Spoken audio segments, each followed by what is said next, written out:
Então, meu nome é George Shepherd, eu sou escocês, eu nasci em Perth, na Escócia, e eu fiz minha graduação e pós-graduação na Universidade de Edimburgo. Basicamente, a minha formação é de taxonomista, mas eu sempre tive um interesse em taxonomia experimental, em taxonomia que usasse métodos experimentais e não tanto na taxonomia clássica em si.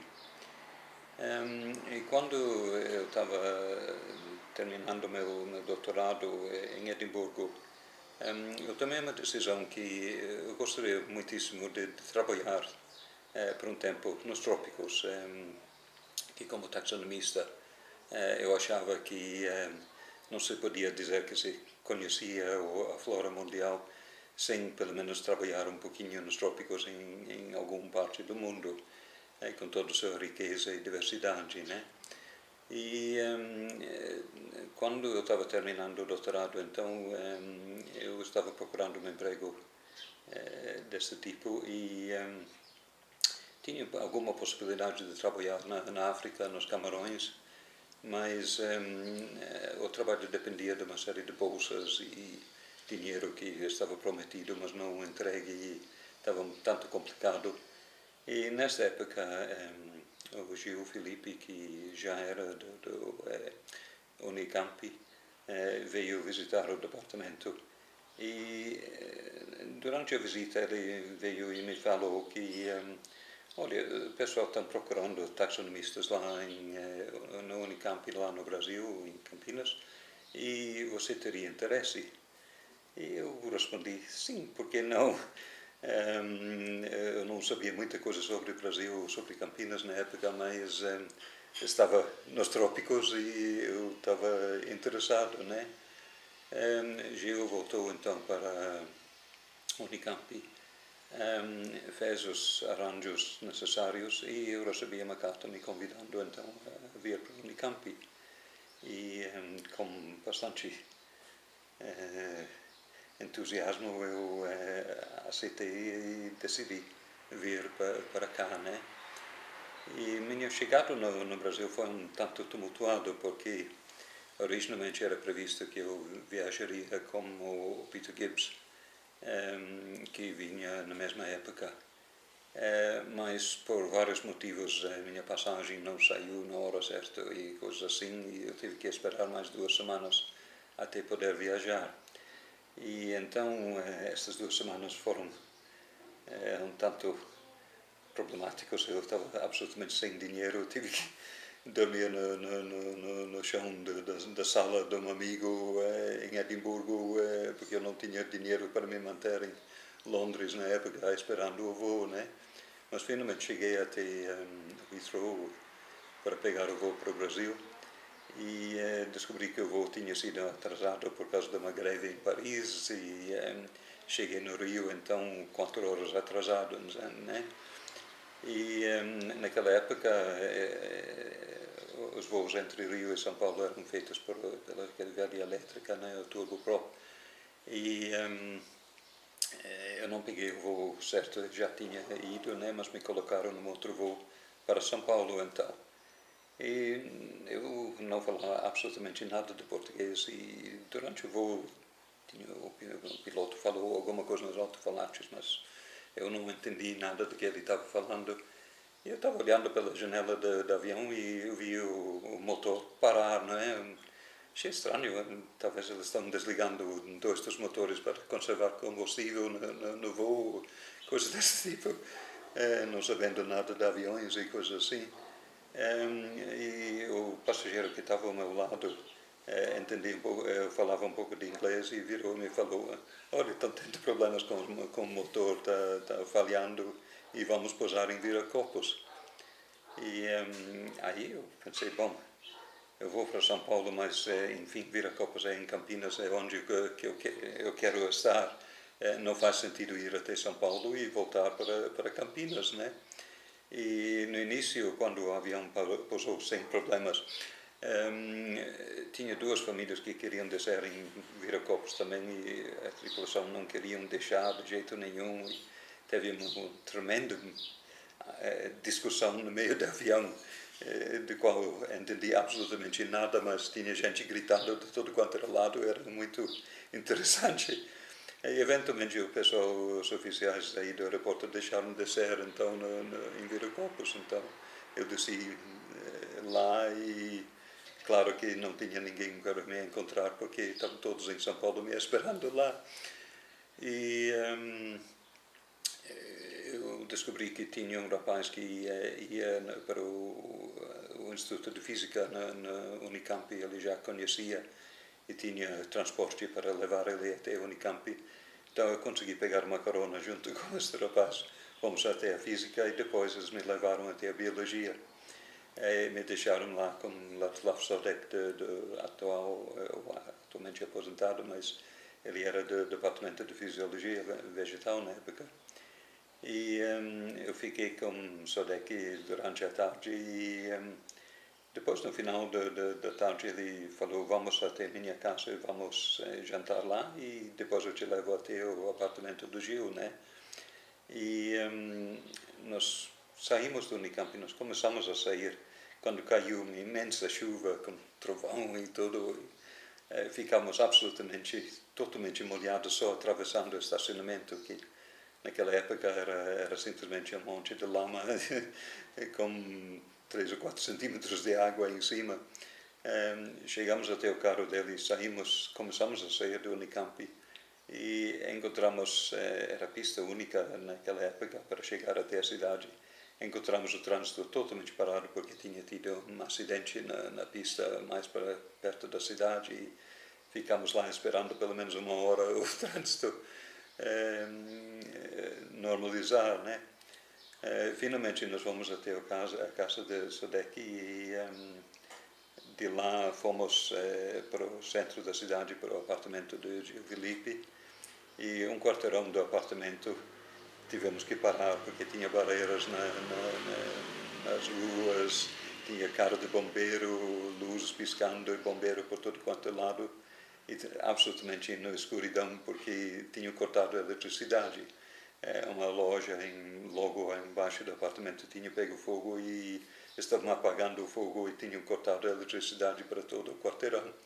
Então, eu cheguei finalmente no apartamento do Gil, à luz de vela, e com as pessoas me esperando lá de não sei quantas horas, e eu já estava 36 horas viajando e eu nem sabia mais em que planeta que eu estava, muito menos em que país. Né? Então, minha chegada no Brasil foi um tanto tumultuado e achei, bom, depois desta chegada aqui, a coisa tem que melhorar, né? Tem que dar certo. E, felizmente, isso foi o caso.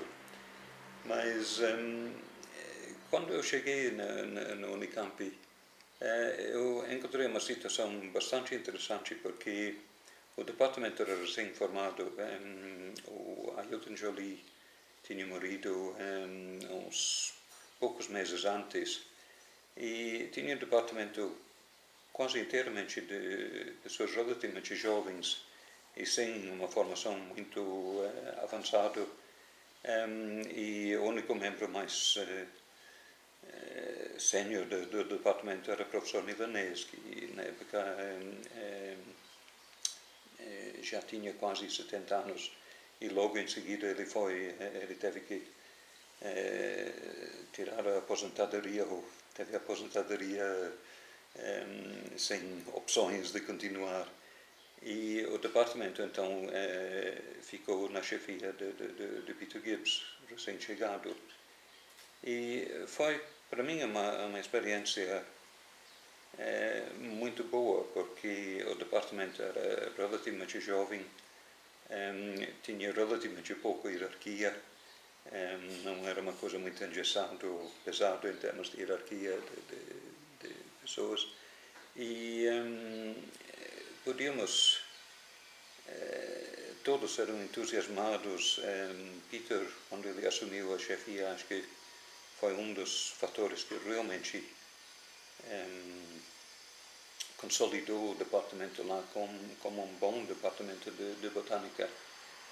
Peter era uma pessoa extraordinária, porque ele teve a percepção de ver que tinha um conjunto de jovens com muito potencial e fez de tudo para promover, realmente estimular as pessoas a fazerem projetos de pesquisa, a publicar principalmente. Ele insistiu muito com todo mundo que tinha que publicar. Foi realmente uma coisa que fez uma enorme diferença. E as pessoas realmente responderam. O departamento, acho que sentia muito falta de Jolie e as pessoas realmente estavam num ponto onde podiam se deslanchar. Jolie tinha feito um trabalho, acho que maravilhoso, em escolher um grupo que era realmente muito bom e que tinha um enorme potencial, mas com a morte dele realmente isso tinha parado um pouco, né? Então Peter foi realmente capaz de perceber, eu acho, o potencial do departamento e foi uma pessoa, eu acho, extraordinária na chefia, em termos de animar, em termos de liderar, em termos de tentar estabelecer o departamento, então, com o departamento realmente funcionando e produzindo, fazendo publicações e projetos e todo o resto. Então, nesta atmosfera, eu me senti muito à vontade, muito em casa, praticamente, e realmente foi muito estimulante trabalhar num departamento deste tipo. Eu não falava nada de português no início, então o pessoal insistiram comigo: nós não vamos falar inglês com você, nós vamos só falar português, e você vai ter que aprender português. E eu fazia aulas, na época, a Unicamp tinha quase 30% de estrangeiros como membros do corpo docente e tinha aulas regulares para estrangeiros para aprenderem português. E eu fazia as aulas, mantinha um caderninho que anotava palavras novas que eu tentava decorar à noite e, enfim, fiquei trabalhando bastante para aprender. E depois de mais ou menos 6 meses, eu dei uma palestra num congresso em Brasília que acho que ninguém conseguiu entender uma palavra, provavelmente. E depois de quase um ano, eu comecei a dar aulas de graduação. Mais uma vez, eu não sei quanto destas aulas realmente os alunos conseguiram entender, mas pelo menos cheguei no ponto de poder dar aulas. Era um pouco difícil porque eu preparava as aulas e escrevia tudo no papel e essencialmente, praticamente lia isso quando eu estava dando aula. Mas o problema era quando um aluno perguntava alguma coisa, eu não sabia responder de uma outra maneira a não ser o que estava escrito no papel. Então, essas primeiras aulas acho que não foram dos melhores, vamos dizer. Mas os alunos e eu sobrevivemos ao processo e depois disso a coisa melhorou rapidamente.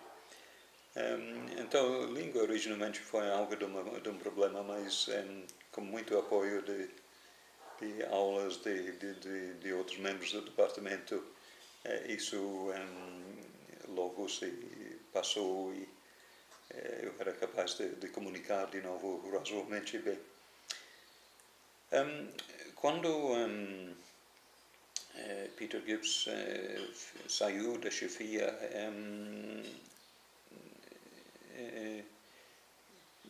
a chefia foi assumida pelo Hermógenes de Freitas Leitão. E Hermógenes foi um outro chefe realmente especial para o departamento. Hermógenes era uma personagem muito único. Eu gostava muito de Hermógenes e ele foi uma pessoa capaz de realmente inspirar os outros. Ele sempre era otimista. Hermógenes era otimista até o último fio de cabelo, porque ele sempre achava que íamos conseguir completar projetos em prazos impossíveis e com o mínimo de equipamento e coisas assim, mas ele nunca perdia o ânimo e ele sempre era uma pessoa ótima na liderança nesse sentido. E também ele era uma pessoa excelente no campo e, acima de tudo, conhecia as plantas, que para mim foi uma coisa fantástica, porque eu inicialmente fiquei absolutamente atônito com a diversidade e a complexidade da flora que eu encontrava quando eu saía no campo, né? Então, sair com Hermógenes e outras pessoas que conheciam a flora, como o João Semir, na época já era um excelente taxonomista de campo. Para mim foi uma coisa super importante, porque foi assim que eu realmente comecei a aprender alguma coisa sobre a flora tropical. Esta foi uma aprendizagem que para mim foi absolutamente vital. Então, para mim, a experiência de vir e trabalhar nos trópicos foi realmente uma coisa maravilhosa. Eu vi pela primeira vez uma série de coisas que eu só tinha lido em livros, nunca tinha visto com meus próprios olhos. Nós saímos logo depois da minha chegada para fazer uma visita a Serra de Cipó, com o pessoal do USP, inclusive com o Carlos Joly, que na época era aluno lá. E fizemos uma viagem maravilhosa de uma semana visitando a região dos campos rupestres, e realmente eu fiquei absolutamente atônito com a diversidade que eu vi nestas viagens e com as coisas maravilhosas que eu estava vendo. Então acho que eu fiquei realmente completamente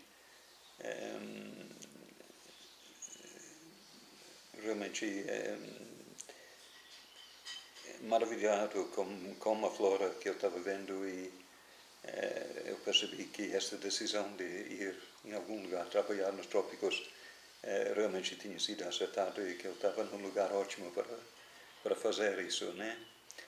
E logo depois da minha chegada também iniciou-se um projeto com o departamento e o pessoal de zootecnia lá de Nova Odessa, que era um projeto para a coleta de leguminosas forrageiras. Então, durante, acho que um período de 2 anos ou mais, ficamos fazendo viagens de campo com bastante frequência, praticamente desde o sul da Bahia até Mato Grosso. Eu cheguei a conhecer pedaços do Brasil, especialmente de Minas Gerais e Goiás, etc., que muito poucos brasileiros conhecem. Estas viagens, então, foram maravilhosas. Para mim, uma coisa que me deu uma introdução a uma enorme parte da flora do Brasil, em companhia muito agradável, porque as pessoas do departamento, os docentes, gostavam de viajar no campo, gostavam de coletar, e eram excelentes botânicos que conheciam as plantas no campo. Então para mim isso foi uma experiência fantástica. Algumas das minhas memórias favoritas de todos os tempos são de tardes sentado no carro do projeto, viajando em algum lugar entre um lugarejo e outro, numa estrada de terra, ouvindo música caipira no rádio e procurando plantas no caminho. Eu acho que foram viagens que eu adorei, e até hoje eu tenho muitas saudades deste período, né? Então, para mim, isso foi realmente a introdução que eu tive à flora do Brasil. E foi uma introdução excelente que me deu uma base boa para entender um pouco de complexidade e riqueza da biodiversidade brasileira. E estas primeiras impressões são algo que me marcou bastante, e até hoje eu ainda sinto que isso foi talvez a melhor introdução possível que eu poderia ter tido para conhecer o Brasil e sua flora, né? E, bom, como eu falei, eu não era realmente o meu interesse principal não era exatamente em taxonomia formal, mais em taxonomia experimental. E eu tinha um interesse muito grande em coisas como o uso de cruzamentos experimentais, em uso de dados do sistema de reprodução, em uso de dados químicos e citológicos para taxonomia, enfim, usando qualquer metodologia que não era puramente taxonomia de herbário, usando principalmente técnicas experimentais em geral. E, portanto, quando eu cheguei no departamento, eu comecei uma série de linhas de pesquisa neste sentido. Em primeiro lugar, com dados químicos, usando proteínas de sementes e eletroforese.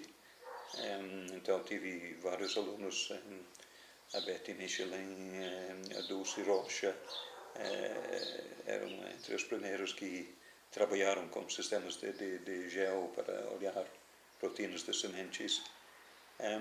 E outro interesse grande que eu tinha era em sistemas de reprodução. Isso, em parte, era devido à influência do Peter, que estava muito interessado nessa área e que estava trabalhando, na época, em vários projetos sobre sistemas de reprodução. E, em parte, eu já tinha trabalhado um pouco nisso na minha tese também, porque eu descobri que as espécies que eu trabalhava na tese eram autoincompatíveis e várias coisas deste tipo, então eu já estava interessado em sistemas de reprodução e tinha feito um pouco de trabalho nesse sentido. Então, eu comecei realmente a olhar alguns sistemas, alguns grupos que me interessavam e, entre outras coisas, eu acho que um que deu vários resultados muito interessantes foram estudos do sistema de reprodução em Melastomataceae. Eu trabalhei com vários alunos nestes sistemas, mas principalmente Elida Borges e Renato Goldberg, que hoje está em Curitiba, né? E com Renato, particularmente, nós tentamos fazer um levantamento de sistemas de reprodução em Micônia, particularmente Leandra, e ficou evidente depois de trabalhar com isso que a proporção de espécies apomíticas dentro destes grupos era muito alta. E até hoje eu acho que a apomixia em Melastomataceae na América do Sul ainda merece um estudo muito maior e muito mais amplo, porque é o único exemplo de um grupo lenhoso que é mais ou menos comparável aos grandes grupos apomícticos como a Iraceum e Taraxacum na Europa ou nos Estados Unidos, que tinham sido tão trabalhados. Quase todo o nosso conhecimento da apomixia vinha desses grupos herbáceos. As Melastomataceae aqui no Brasil são um grupo predominantemente lenhoso e forma um contraste muito interessante com estes grupos temperados. Então, eu acho que ainda tem muito trabalho a ser feito nesta área, com esta família, né? E eu também trabalhei um pouco com vários outros alunos, Melanie, que atualmente está em Viçosa, como Oxypetalum, Scarpedaceae, como José Eduardo Ribeiro, como Horáceas, ele trabalhou na Amazônia, perto de Manaus. E um outro aluno que trabalhou comigo que estava interessado não tanto em sistemas de reprodução, mas em barreiras interespecíficas, foi a Ana Odete Vieira, que está em Londrina, trabalhando com Ludwigia. E todos estes estudos foram mais ou menos olhando ou aspectos do sistema de reprodução, ou então barreiras interespecíficas e que tipo de barreiras tinham. Mais tarde também eu ajudei um pouco com a orientação orientei um pouco os estudos de barreiras interespecíficas do Eduardo Borba também, que trabalhou com orquídeas, né? E então todas estas coisas foram feitas numa diversidade de famílias que bastante grande e renderam resultados muito interessantes e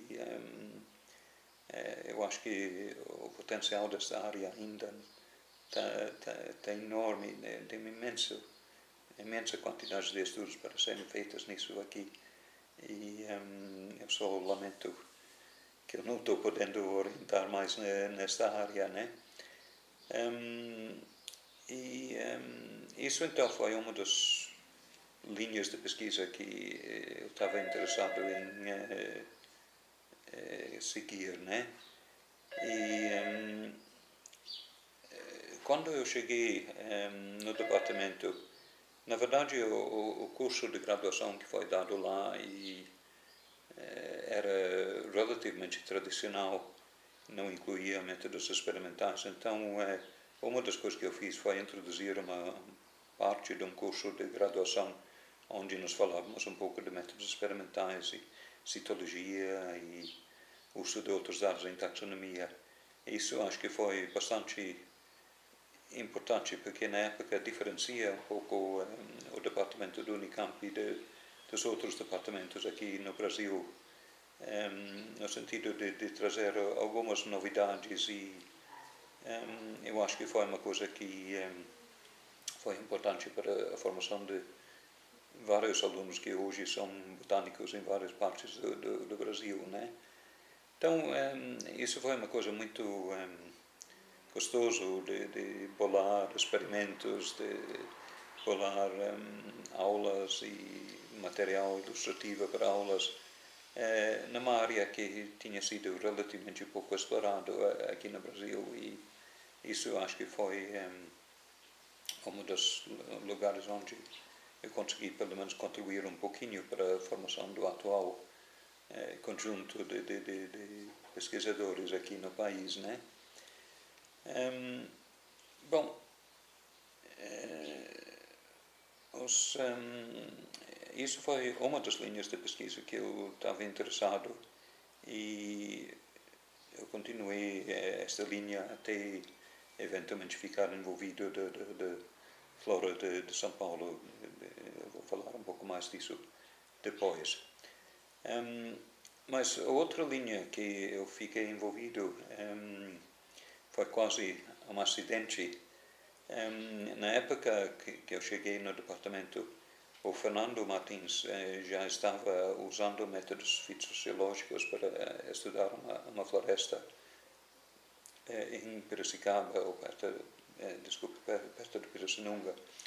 E logo o Hermógenes e Peter Gibbs também perceberam que esta era uma área que era extremamente promissora, onde tinha muito pouco trabalho feito e que dependia de um conhecimento básico de taxonomia que eles podiam fornecer. E com métodos de campo relativamente simples, dava para produzir, então, abrir uma área que tinha muito pouco trabalho feito e estava na sua infância. E na época praticamente só tinha Fernando no departamento e o Leopoldo aí no USP, acho que estava trabalhando um pouco com estes métodos também.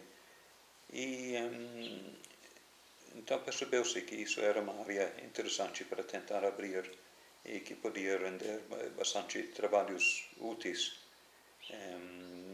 porque nós sabíamos muito pouco sobre a composição das florestas do Planalto ou qualquer tipo de floresta, na verdade, aqui no estado de São Paulo e em outros estados vizinhos, né, no Sudeste.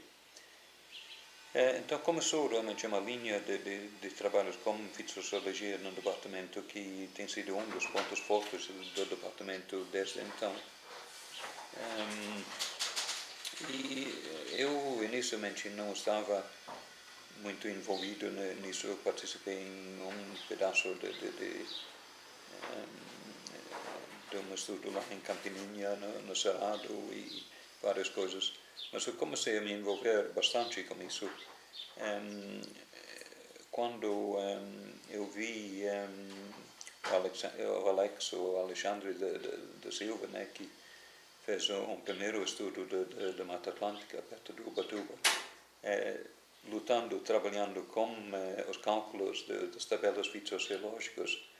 E eu fiquei impressionado que ele ficou 3 ou 4 dias sólidos, só fazendo cálculos com uma calculadora. De vez em quando errando e tendo que repetir os cálculos, e o esforço que ele teve que fazer era enorme e era extremamente chato e repetitivo, e muito difícil de fazer. Era realmente um impedimento bastante grande para completar o trabalho fitossociológico. E como eu tinha um pouco de experiência do uso de computadores, eu tinha feito um curso de uma semana de programação lá em Edimburgo, e eu tinha usado computadores para fazer análise de multivariado, de morfologia de plantas no meu doutorado. Eu comecei a me interessar, eu fiquei pensando, puxa, deve ter um jeito mais fácil de fazer estes cálculos aí, não é possível que todo mundo tem que fazer à mão deste jeito, né? E eu escrevi um programa simples para fazer os cálculos básicos que nós testamos com os dados do Alex, e o programa funcionou, e eventualmente eu fiz correções para fazer os cálculos corretamente. Até descobrimos ainda alguns erros nos cálculos que Alex tinha feito, e o programa realmente foi um sucesso, fez o que nós pretendíamos, e eu fiquei bastante feliz com isso. E começamos a aplicar este programa em outros conjuntos de dados que nós tínhamos.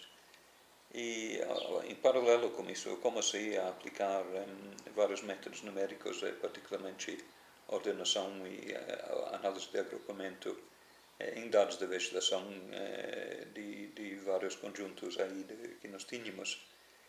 E aí eu comecei a realmente ficar interessado então no uso de métodos multivariados de modo geral para análise de dados ecológicos. Então, quando eu tinha feito este programa, era difícil de usar, tinha que saber exatamente como entrar os dados, era complicado para fazer isso. Eu usava o computador central no Unicamp, que na época nós tínhamos um só terminal disponível para uso, e isso tinha que ser usado às vezes ao redor de meia-noite, e com vários problemas associados. Eu decidi tentar tornar este programa um pouco mais amigável, e de tal forma que eu podia deixar o programa no computador e quem quisesse usar poderia usar sem eu estar presente o tempo todo para ajudar. E em seguida começou aí toda a revolução dos microcomputadores. Começou a ficar disponível aí esta maravilha que era o microcomputador, e aos poucos começamos a ter microcomputadores no departamento, e isso foi uma coisa fantástica, porque nos liberou de todas as restrições do sistema central. Era possível fazer os cálculos todos no departamento e sem ter que ir procurar o que tinha sido impresso pelo computador central. Era tão mais conveniente que era realmente uma maravilha. E diante disso, então, eu comecei a modificar os programas que eu tinha feito para rodar nos microcomputadores. E ao redor deste período, então, decidi fazer uma espécie de pacote de programas que eventualmente eu acabei chamando FitPack, para fazer todos estes tipos de análises. E o FitPack foi bastante bem sucedido, acho. Tem sido muito utilizado em uma forma ou outra em muitos estudos de fitossociologia. E, na verdade, foi escrito originalmente sob condições muito restritivas. Todos os programas tinham que caber num disquete com 360 kilobytes, não megabytes. Isso tudo tinha que caber dentro da memória do IBM PC original, que era de 640 kilobytes de novo, não megabytes. Então realmente as restrições eram imensas e os programas tinham que rodar nessas condições, né? Mas foi possível produzir então uma versão que rodava relativamente bem e podia trabalhar com conjuntos decentes de dados, e o pessoal começaram a usar o programa bastante amplamente, começou a se difundir, e aí eu recebi muitas reclamações da interface que não era fácil de usar e uma série de coisas, e desde então eu tenho realmente trabalhado bastante em desenvolver este programa e melhorar a interface para o usuário e simplificar seu uso. E na versão atual de Feedback, toda a interface agora é com Windows e todo o resto é uma parte dos anteriores era em DOS. E o programa eu acho que tem sido bastante utilizado por um número bastante grande de pessoas.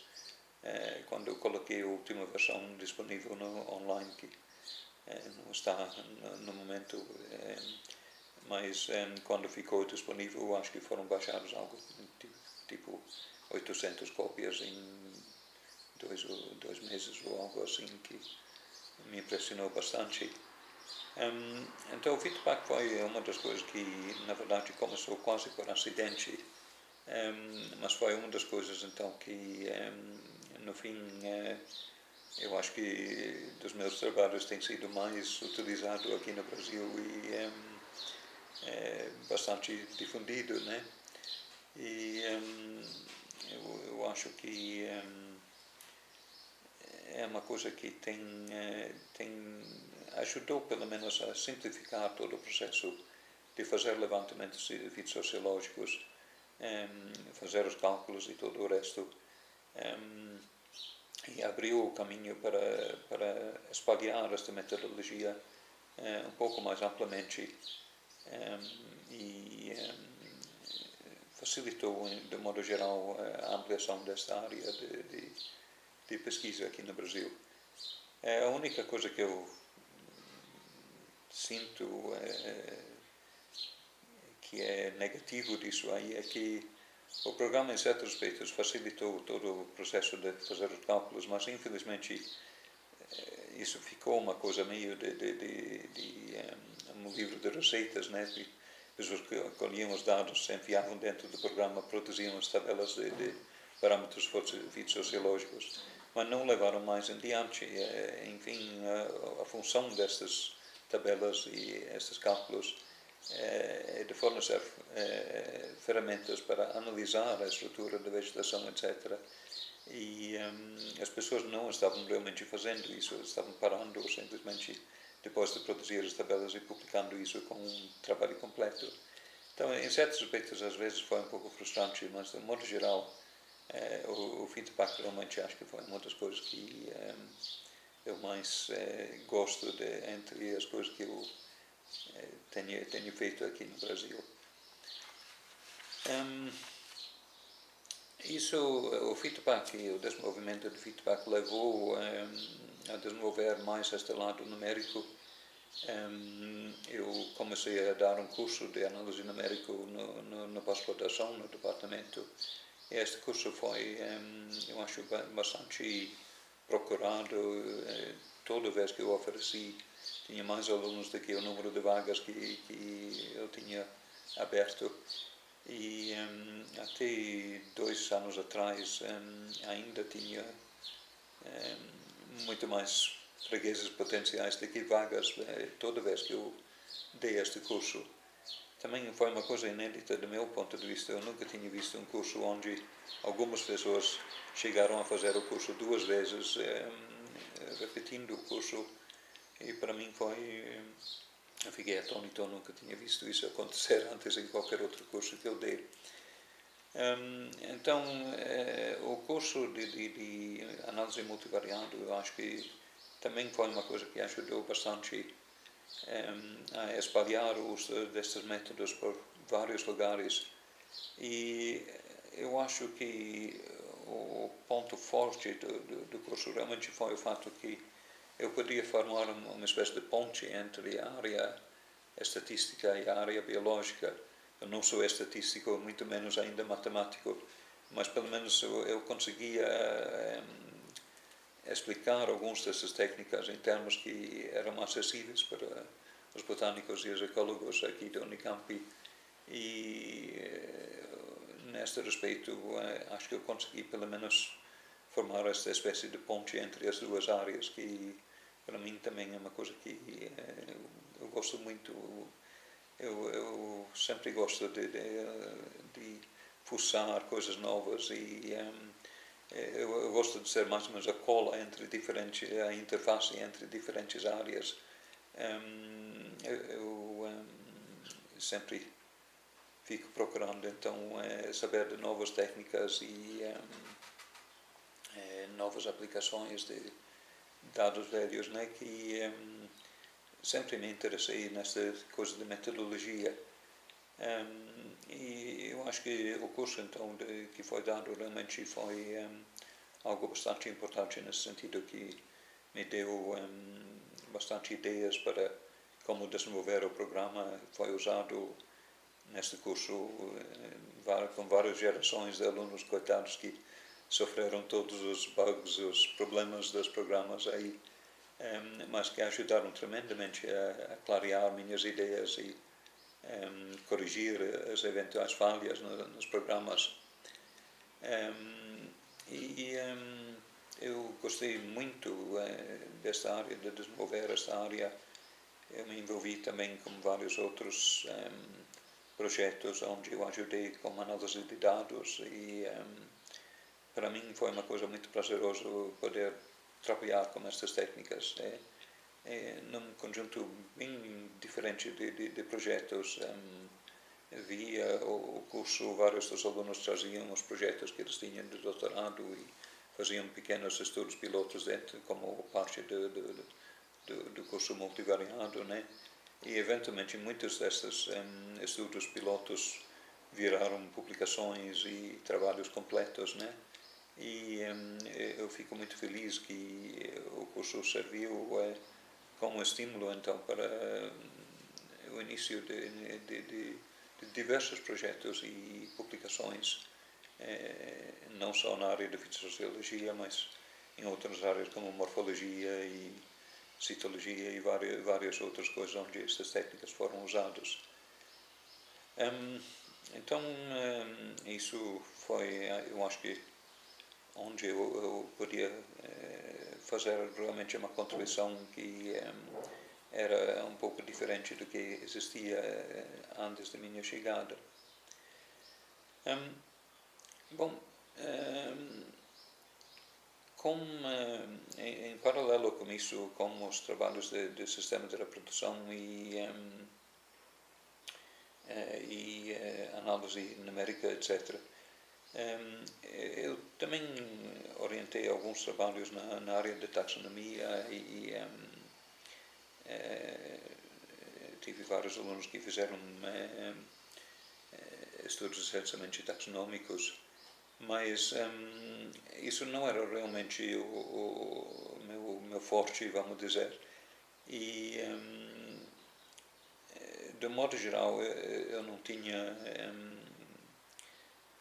feito tantos trabalhos assim com taxonomia pura, embora eu tive alunos trabalhando com grupos muito diferentes, inclusive com briófitas. O Daniel Vital, do Instituto de Botânica, fez o seu mestrado comigo, e estes briófitas sempre foram um grupo que eu gostava muito desde a época de graduação em Edimburgo, e realmente foi um prazer orientar uma tese nesse grupo, mas não era realmente minha especialidade. Eu não orientei mais teses nesta área porque eu não senti que realmente eu estava com todo o conhecimento e bagagem necessária, né, para orientar amplamente dentro do grupo. Mas eu também orientei teses em gramíneas, por exemplo, o Tarcísio Filgueiras fez o doutorado comigo, e vários outros grupos de plantas leguminosas e diversos outros grupos. E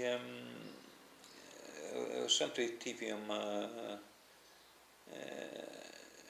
conjunto muito variado de alunos. Eu sempre gostava de fazer projetos um pouco fora do caminho normal, né, que envolviam misturas de diferentes áreas e coisas assim, porque eu acho que estas coisas sempre são muito produtivas, e onde você reúne dados de diferentes áreas, frequentemente você começa a ver as coisas de uma outra maneira bem diferente, e é extremamente produtivo e interessante, né?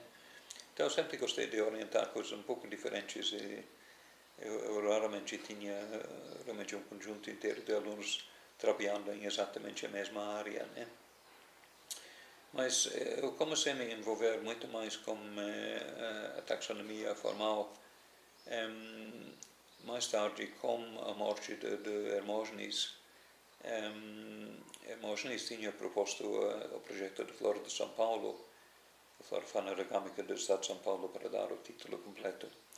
E eu participei em alguns dos preparativos para esta flora, e eu ajudei a montar o banco de dados que foi feito dos herbários, né, de conteúdo dos herbários do Estado, para sabermos o que tinha dentro dos herbários e ter pelo menos uma primeira tentativa de um checklist para a flora de São Paulo.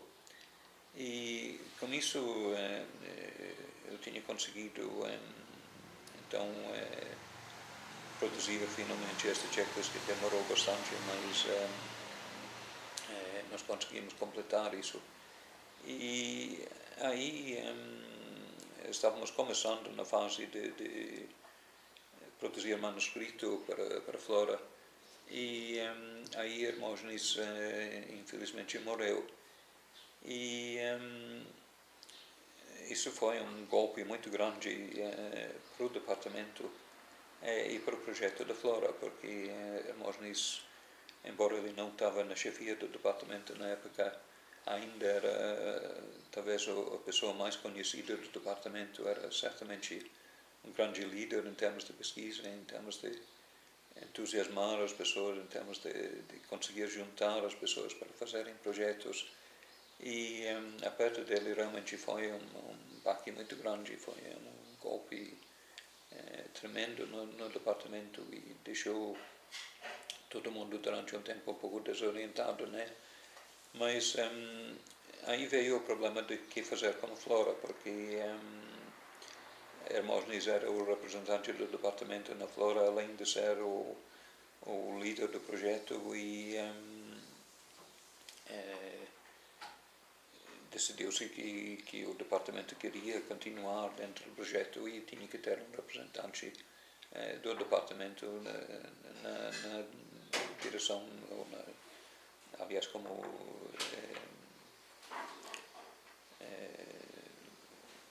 parte do corpo editorial, né, da flora. Então,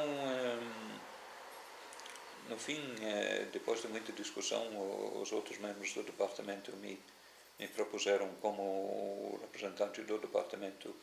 Eu estava um tanto relutante nisso, mesmo que não era parte dos meus planos para o futuro, meu futuro, né, no departamento. Mas, enfim, acabaram me persuadindo que eu deveria assumir este papel. E eu assumi então o papel de representante do departamento no projeto, e fiquei no fim como vice de Graça, que ficou na coordenação então do projeto como um todo.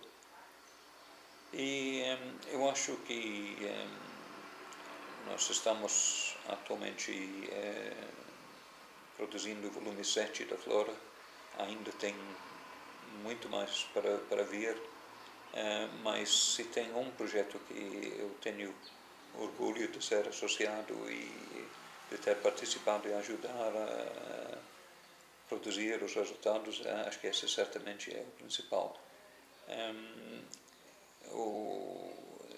A produção da flora tem sido uma luta bastante feroz às vezes, nunca tem dinheiro suficiente e sempre tem um enorme problema de conseguir que os autores produzem manuscrito em prazos razoáveis. Originalmente, Hermógenes, sendo um otimista incurável, tinha proposto que a flora seria completada em 3 ou 4 anos, acho que foi a estimativa original. Eu era uma das pessoas que dizia que isso era impossível, que ia demorar muito mais, e no fim eu acabei sendo um dos coordenadores do projeto, apesar de todos os meus dúvidas, né, sobre prazos, mas no fim eu acho que o resultado desse projeto tem sido realmente muito bom. Tem sido estímulo para uma série de outros projetos em outros lugares, e eu acho que nós conseguimos produzir uma obra que tem realmente muitas características boas, foi feita com muito cuidado e inclui uma quantidade de trabalho imenso de editoração, além do trabalho dos próprios autores das transcrições, né, das famílias. Nós tomamos muito cuidado de tentar verificar os dados que estavam no manuscrito, e eu acho que a qualidade da publicação é bastante alta e realmente foi de novo um pouco inovadora, no sentido que nós baseamos muito do que nós fizemos no banco de dados que tinha sido montado anteriormente, e toda a produção do manuscrito, etc., foi feito usando computadores, usando inicialmente manuscrito em Word, que depois foi transformado para PageMaker e outros programas especializados, e isso permitiu fazer umas coisas interessantes com os manuscritos também, que é possível extrair muitos dos dados que estão no corpo dos manuscritos, para fazer um banco de dados e tornar esta flora um banco de dados realmente dinâmico e não simplesmente uma coisa estática. E estamos no momento no processo de tentar fazer uma proposta de fazer então uma versão online da flora, que vai ser inteiramente online e armazenada como um banco de dados mesmo, e não como flora tradicional simplesmente impressa. Mas isso tem sido um projeto que me essencialmente consumiu quase todo o meu tempo quando eu fiquei envolvido com a direção do projeto, e foi neste ponto que eu tive que parar com muito do que eu estava fazendo de sistemas de reprodução, etc., porque simplesmente eu não tinha mais tempo para desenvolver isso junto com os trabalhos da flora. Então, a flora tem realmente dominado os últimos anos do meu trabalho aí no Unicamp. Tem sido realmente uma peça fundamental, e é o projeto que acho que talvez seja minha maior contribuição para a botânica aqui no Brasil. E eu devo dizer aqui que muito disso se deve a Graça Vanderlei, que coordenou a flora como um todo e que foi maravilhoso na coordenação de todo esse monte de mais que 200 pessoas que contribuíram para a flora e ainda estão contribuindo. E a outra pessoa importantíssima neste processo aí foi a Teresinha Milhem, que fez um trabalho magnífico como editoração e tem sido uma pessoa-chave em todo o processo de produção da Flora. Eu acho que ela é realmente uma pessoa de enorme competência e a contribuição dela para o projeto tem sido enorme. E nós também devemos muito aos diversos assistentes que têm ajudado em muitas maneiras com a editoração em geral e tomado conta de todo o processo de mandar manuscrito, receber manuscrito, corrigir manuscrito, todas estas coisas bastante chatos e difíceis de fazer. Realmente nós temos tido um apoio muito grande de várias pessoas nesta área. Então, se eu estou orgulhoso da Flora, isso se deve em grande parte à contribuição que estas outras pessoas fizeram para o projeto, né? Bom, então a Flora Phanerogamica é um projeto que ainda continua, ainda tem bastante chão para completar este projeto e eu, infelizmente, neste ponto não estou mais em condições de fazer uma contribuição grande ao projeto, mas eu espero com todo o meu sentimento possível que este projeto vai continuar e vai ser completado. Eu acho que realmente tem sido um ponto alto para a botânica e aqui no sudeste do Brasil, pelo menos, e mostrou, eu acho, de uma forma interessante que os botânicos aqui do Brasil eram capazes de produzir coisas que antes eram quase domínio só de pesquisadores no exterior. Fora tinha tido as tentativas de Reni de produzir a flora brasílica, etc. Mas floras aqui no Brasil não tinham muitos exemplos, fora a flora brasílica e a flora de Santa Catarina. A flora de São Paulo foi um exemplo um pouco mais moderno e que mostrou que era possível produzir este tipo de publicação aqui no Brasil, e não uma coisa que só podia ser feita por pessoas no exterior e todo o resto, embora nós temos a participação de bastante pesquisadores no exterior, mas a coordenação do projeto foi daqui mesmo e eu acho que o resultado tem sido realmente muito bom.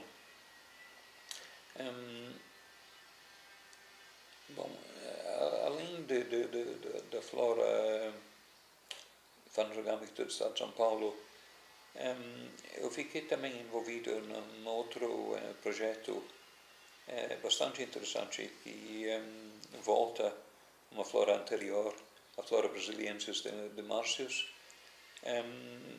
Durante uma reunião do Congresso Internacional de Botânica em St. Louis, nos Estados Unidos, eu encontrei com o Paul Berry e também estavam lá Volker Wittrich e Maria do Carmo Amaral da Unicamp na época, e nós começamos a discutir a questão da flora brasiliensis, que é uma obra fundamental, é básico para todo e qualquer trabalho de taxonomia aqui no Brasil. É a única flora completa para o Brasil e que descrevia todas as espécies conhecidas para o país na época. Mas que era uma obra relativamente rara e muito cara para comprar. Se podia achar na versão original era quase impossível, e na versão reduzida ainda custava muito dinheiro para comprar, e muitos departamentos de botânica, por exemplo, não tinham dinheiro suficiente para obter esta obra. E nós ficamos achando que, além dos laboratórios no Brasil que usavam a flora brasiliensis, tinha muitos locais no exterior também, no resto da América Latina, que também precisava dessa obra e que tinha necessidade de acesso, né? E que então uma coisa que ajudaria a grande número de laboratórios seria de fazer uma versão online eletrónica de Flora Brasiliensis. Então começamos a realmente trabalhar nessa ideia e eventualmente foi feito um projeto com Paul Berry, com Volker Maria de Carmo, com o pessoal de CRIA, o Centro de Referência em Informações Ambientais, com o Vanderlei, Dora Canhos, Sidney de Souza e algumas pessoas que foram realmente importantíssimas durante este projeto. A Ingrid Koch, por exemplo, coordenou toda a entrada de nomes e criação de índices, etc., para a obra. E então foi feito uma versão online usando imagens que foram geradas em Missouri, no Jardim Botânico de Missouri, né? E com apoio de FAPESP, que pagou o processo de criação das imagens e deu um apoio então para a produção de versão online. E isso foi aberto ao público geral em março de 2006. Este site do Flora Brasiliensis, eu acho que foi feito, a parte de informática mesmo foi feita pelo pessoal do CRIA. Ficou muito bonito o site, muito interessante, e a maneira de apresentar as ilustrações da flora é muito interessante. Na época não tinha tantos sites que usavam esse tipo de metodologia que permitia um zoom, que você foca em detalhes na ilustração, porque as ilustrações da Flora Brasiliensis eu acho que são um dos pontos altos de todas as obras botânicas até o presente. Foram feitas ilustrações belíssimas, com uma riqueza incrível de detalhes, e as imagens que nós usamos são imagens em alta resolução que permitem ver praticamente até os detalhes de superfície e textura do papel onde foi impresso, e todos os detalhes mais finos dos desenhos estão visíveis. Então, na época, isso foi uma maneira bastante inovadora de mostrar desenhos grandes em bastante detalhe. E eu acho que o site tem sido um sucesso muito grande. Eu acho que ainda está recebendo em torno de 20.000 visitas por mês. E acho que tem recebido mais de 1 milhão de visitas desde que foi lançado. Para uma obra essencialmente do século XIX,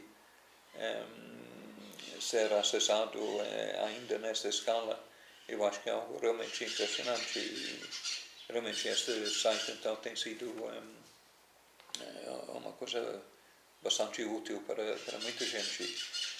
Se você tem uma maneira de entrar no internet no seu computador, você pode ter acesso total, inclusive ao texto de Flora Brasiliensis via este site, e com altíssima qualidade de imagem, e um site com um layout eu acho muito bonito e muito interessante.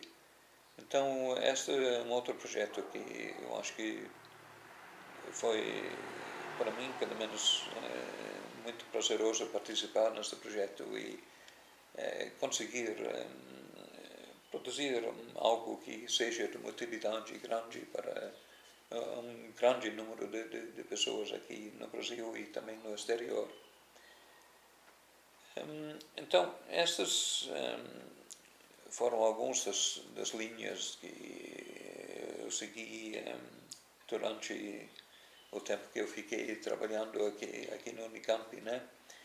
E além deste aspecto de linhas de pesquisa, uma coisa que eu acho muito importante é o ensino.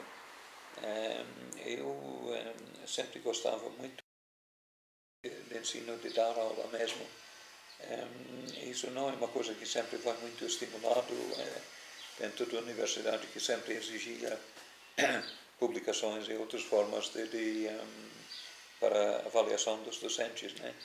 Mas eu acho que o ensino é fundamental, a universidade, enfim, existe por causa do ensino, esta sua função fundamental, e eu sempre tentei dar uma certa prioridade para o ensino quando eu tenho dado aulas ao longo destes anos.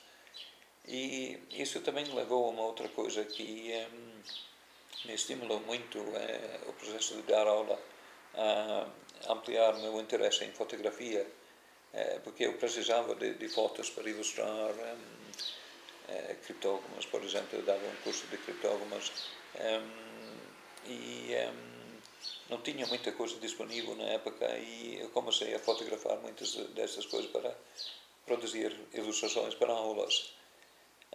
Hoje isso é muito mais fácil de achar no internet, dá para achar ilustrações de quase qualquer coisa, mas uma das coisas que eu decidi fazer era colocar todas estas fotografias, ilustrações que eu usava em aulas, então, disponíveis no internet, no site, no Flickr.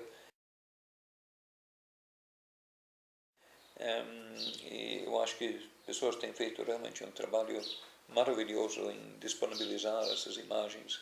Hoje se pode montar uma aula, por exemplo, com muita facilidade, o que não era o caso no passado. E nas aulas de graduação sempre foi algo de um desafio, porque eu, durante vários anos, participava no curso, o primeiro curso de departamento para os alunos de graduação, que era um curso de criptógamas e gimnospermas. E geralmente a reação dos alunos no primeiro dia de aula foi: odiamos botânica e não queremos saber, porque simplesmente o assunto foi tão mal ensinado nas escolas que os alunos, com toda razão, ficavam com ódio do assunto e aprendiam simplesmente a decorar um monte de nomes que não faziam sentido num livro-texto sem nunca ter visto as plantas. Então isso foi um desafio bastante grande, e eu acho que no fim nós conseguimos, eu com vários colegas conseguimos vencer este desafio. Quase sempre no final da disciplina os alunos saem dizendo algo tipo: até que quase estamos gostando de botânica agora, né? E não é tão chato assim, e coisas desse tipo. Então eu acho que nós conseguimos pelo menos dar um pouco mais interesse, e realmente sempre tivemos a atitude de ilustrar bem as aulas, de sempre trazer material fresco até onde possível para os alunos examinarem. E isso foi uma coisa muito importante em conseguir contornar um pouco esta situação de rejeição do curso pelos alunos inicialmente. E acho que neste sentido conseguimos pelo menos persuadir alguns dos alunos de biologia do Unicamp que botânica não era um assunto tão chato assim, e algumas coisas interessantes no meio disso todo, né? Então, para mim, esta questão de aulas de graduação, de ensinar os alunos de graduação, sempre foi uma coisa que eu gostava e dava bastante prioridade para isso. E eu acho que em parte isso terá sucedido. Eu fui professor homenageado pelo menos por 3 turmas, e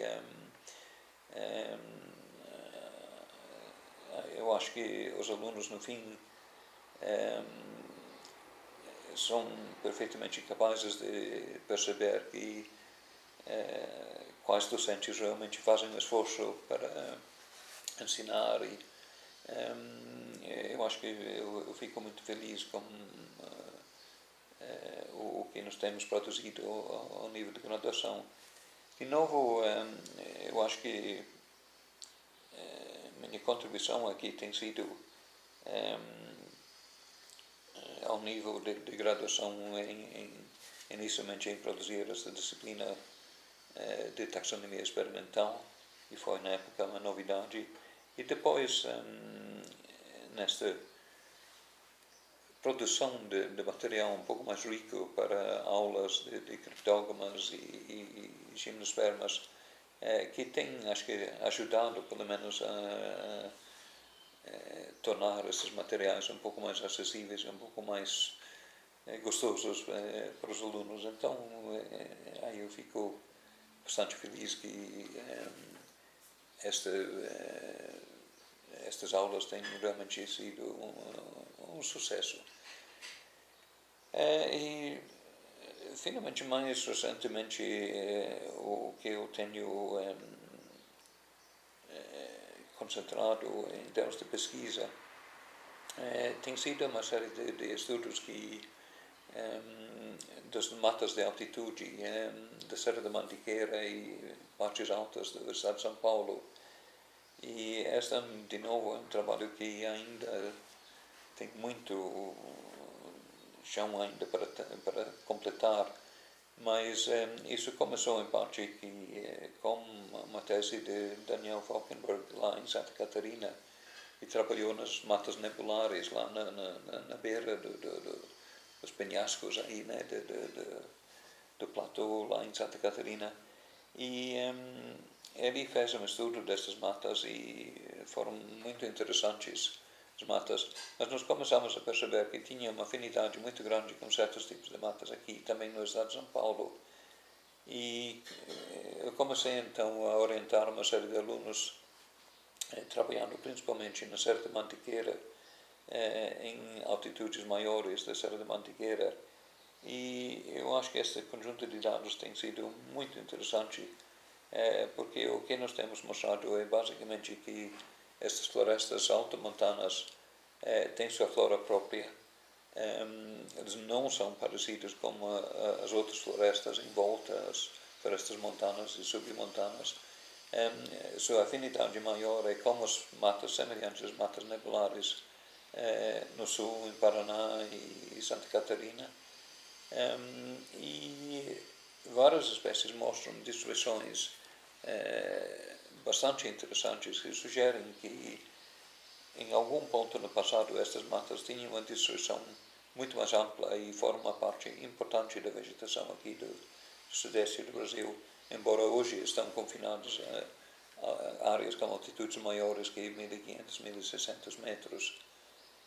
Hoje eles ocupam uma área muito pequena. Aqui no Brasil são uma vegetação de um tipo muito rara, mas eu acho que no passado estas florestas tiveram um papel muito mais importante, eram muito mais amplamente distribuídas, né? E vários dados de Paulinho fóssil e alguns dados climáticos e particularmente de modelagem sugerem que isso talvez seja o caso. Eu acho difícil concordar inteiramente com as teorias que São Paulo essencialmente tinha vegetação de caatinga. Eu acho que isso não era o caso e eu acho que a vegetação era típica de um clima mais úmido e pelo menos em alguns pontos ao longo da última glaciação e períodos pré e pós-glaciação, estas florestas que hoje são de grande altitude eram distribuídas em altitudes bem menores e muito mais amplamente, né? Então, este trabalho tem sido feito em colaboração com a Luisa Kinoshita e Kikyo Yamamoto lá do departamento, com vários alunos, e principalmente um aluno meu de doutorado, Leonardo Meirelles, que trabalhou numa região na Serra da Mantiqueira chamada Serafina. A Serafina foi uma coisa muito interessante. Eu conheci primeiro via uma viagem que nós fizemos para o projeto de flora de fauna orgânica do estado de São Paulo. Nós fomos até a Serafina em 1997 e durante vários anos eu visitava Itatiaia, sempre olhava de Itatiaia para a Serafina que é ao lado, né? E ficava realmente incomodado e puxa, eu gostaria de visitar essa serra, é tão bonito e eu não sei de nada de plantas de lá, não consegui achar nada de literatura. Então, finalmente, em 1997, nós conseguimos montar uma expedição para ir para lá com um guia para ajudar e subimos até o topo da serra E até onde eu consigo descobrir, isso foi realmente a primeira visita botânica a essa região de Serafina. Foi uma novidade, nunca tinha sido coletado. E nesta primeira visita foi fisicamente muito difícil. Levamos 2 dias para subir, carregando tudo nas costas. Acampamos lá em cima, quase tivemos uma inundação das barracas na primeira noite que ficamos lá. Quase que saímos boiando na água que acumulou na área onde nos acampamos. Enfim, foi uma aventura realmente bastante grande. Acredito que eu perdi uns 5 quilos de peso subindo e descendo aquela serra. Mas foi uma coisa realmente muito interessante, muito bonito. Nós coletamos somente uns 100 e poucos números. Não estávamos em condições de fazer coletas muito grandes, mas dentro destes 100 e poucos números, acho que tinha pelo menos 3 espécies novas e no mínimo uma dúzia ou 20 novas citações para São Paulo. Então isso foi um espanto. Eu não esperava encontrar tantas novidades lá. E até hoje eu estou convencido que este canto do estado de São Paulo, perto de Serafina, e as florestas na base da serra, são um dos lugares menos desconhecidos botanicamente agora de todo o estado de São Paulo. Ainda tem muitas novidades a serem descobertas lá, eu acho. E esta é uma região muito bonita e muito interessante. Então, esta visita inicial a Serafina e depois o doutorado de Leo Meirelles lá nesta região, eu acho que foram muito importantes como para a abertura de uma região botanicamente muito interessante e muito pouco conhecido até então. O Leo tem encontrado pelo menos mais uma meia dúzia de espécies novas nas coletas que ele fez nessa região aí. E também descobriu várias populações de espécies que eram consideradas endêmicas a Itatiaia. Também ocorrem na Serafina e agora sabemos que tem então populações destas espécies fora de Itatiaia em si. Então, esta realmente foi uma série de pesquisas muito interessantes.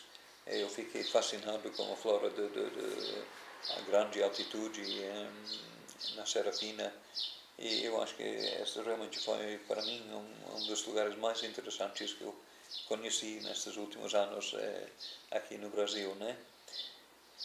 Bom, eu acho que basicamente o que eu tenho que dizer é isso aqui. Eu vim para o Brasil sem conhecer muita coisa e sem ter muita ideia de quem me esperava. Eu decidi, depois de ficar uns 2 anos iniciais no Brasil, decidi ficar. Eu gostei demais da flora, do desafio de estudar esta flora, e gostei muito das pessoas que eu encontrava, os colegas, e senti realmente que eu podia fazer uma contribuição real ao desenvolvimento de botânica aqui no Brasil. E eu só posso dizer que eu estou muito feliz que eu tenho gostado muito de trabalhar no departamento na Unicamp. Agradeço muito meus colegas lá que tornaram esta convivência realmente um prazer. E eu só lamento que por motivos de saúde eu tenho doença de Parkinson, né?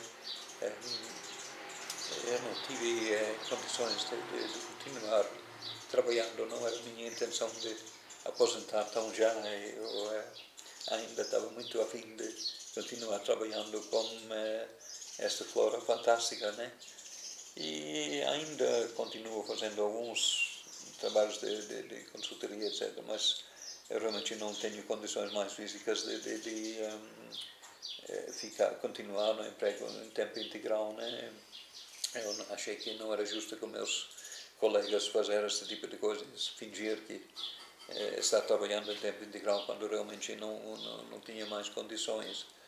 Então, resultantemente, eu me aposentei, mas eu não perdi o interesse em várias das linhas de pesquisa que eu segui, e eu quero manter esse interesse enquanto eu estou capaz de fazer isso. E para mim, realmente, a experiência de vir para cá e trabalhar aqui no Brasil, eu acho que foi uma decisão fundamental na minha vida, que foi muito acertado e que eu realmente não tenho nenhuma reclamação a ser feita nesse sentido. Eu acho que foi a escolha certa e eu estou muito feliz se eu consegui fazer alguma coisa aí para ajudar a desenvolver o atual conjunto de botânicos e laboratórios de botânica que existe no país hoje. Eu acho que tem sido maravilhoso ver o crescimento dessa área aqui no Brasil e foi uma coisa que me deu muito prazer ver como era possível, com entusiasmo, com dedicação, realmente estabelecer os vários centros de botânica que existem hoje no país. E eu acho que o Brasil é um país único no mundo, no sentido de ser um país tropical, mas que agora tem capacidade de estudar sua própria flora. E isso é uma realidade. E a área de botânica no Brasil tem desenvolvido de uma forma espetacular no período que eu tenho ficado aqui. E eu fico muito feliz com o que eu vejo hoje, com um número grande agora de centros que estudam botânica, tem cursos de pós-graduação, cursos de graduação, e este cenário tem mudado radicalmente, então, desde a época que eu conheci o Brasil no início. E fico muito feliz de ver isso. Da minha parte, acho que é isso.